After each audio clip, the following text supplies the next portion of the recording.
Structurally separating Telstra is an achievement of this government. We got the landmark legislation through at the end of 2010.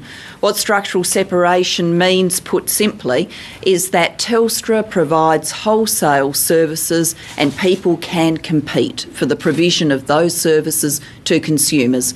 It means real competition in telecommunications for the first time in our nation's history.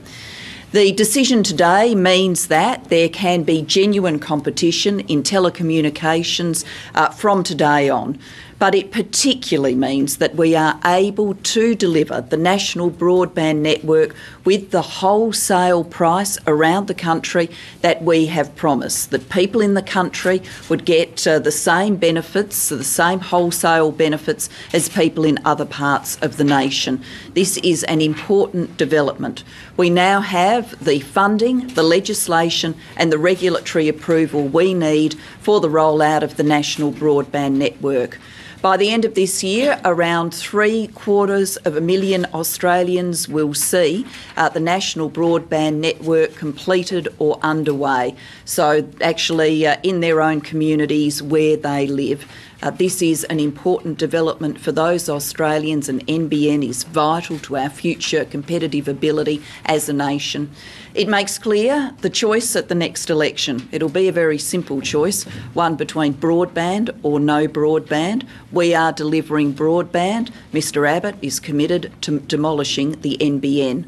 I'll turn to Minister Conroy now for details and then we'll take your questions. Well, thank you, Prime Minister. I have previously described the structural separation of Telstra as the holy grail of microeconomic reform in this sector. And today's decision by the ACCC means that structural separation should now be locked in for the future. The telecommunication industry has been seeking this outcome for 2 decades. The ACCC made this point in its report today when it said, and I quote, "Together, the SSU and the migration plan implement a form of structural reform of the telecommunications sector that responds to the long-standing competition concerns that have arisen from Telstra's vertical integration." And this echoes what Paul O'Sullivan, the CEO of Optus, said in 2009. Telstra's vertically integrated structure has been the key impediment to competition in the fixed line market for many years. The structural separation of Telstra is, as the Prime Minister said, an outcome that only the Gillard Labor government has been able to deliver. Let's be very clear about this. Telstra did not voluntarily agree to this separation. Telstra has made this undertaking in response to the policy and legislation of this government. The government always had structural reform of the industry as one of its goals in its development of broadband policy. We provided them with a clear choice. They could choose to remain a vertically integrated fixed line business, or they could choose to separate and be able to participate in offering a full range of services. They could choose to keep the vertically integrated dominance of the fixed line market and divest Foxtel, or they could choose to separate, keep Foxtel and be able to participate in the auction for spectrum for mobile broadband later this year. Telstra has chosen the route of separation.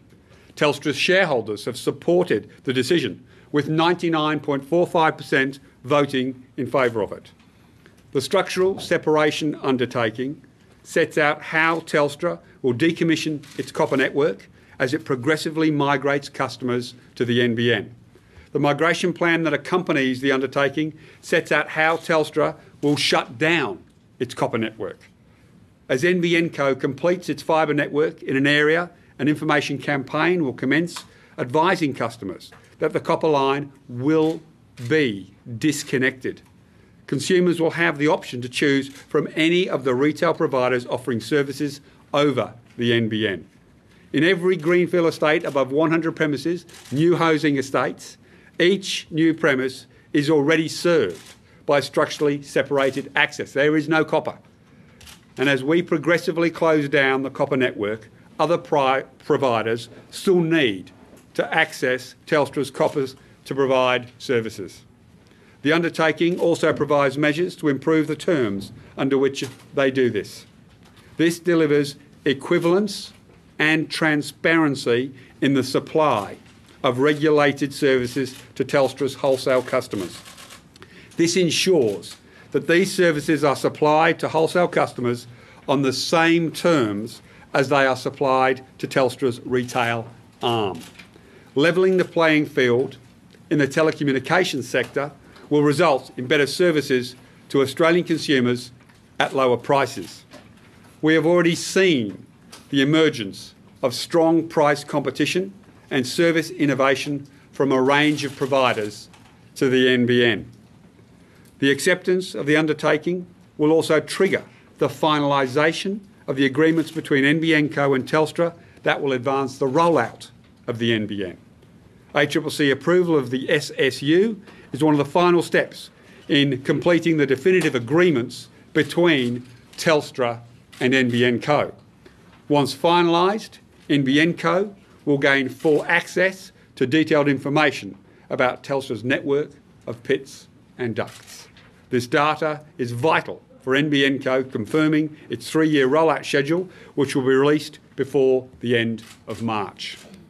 NBN Co has already announced its 12-month fibre rollout schedule, which will see construction underway or completed, as the Prime Minister said, in 758,000 Australian households. So completed or construction underway by December this year. That's households, businesses and public facilities by December this year.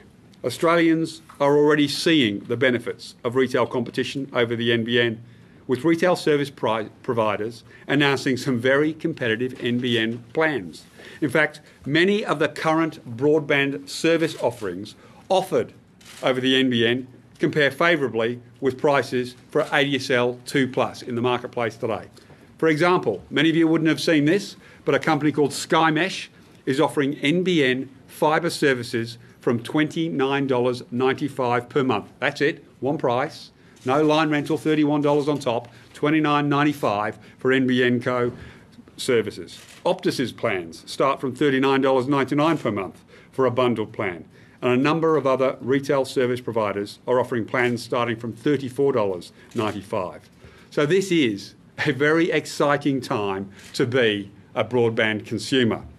The NBN will cater for Australia's future telecommunications needs and will connect our cities and regional centres to make us a world-leading digital economy.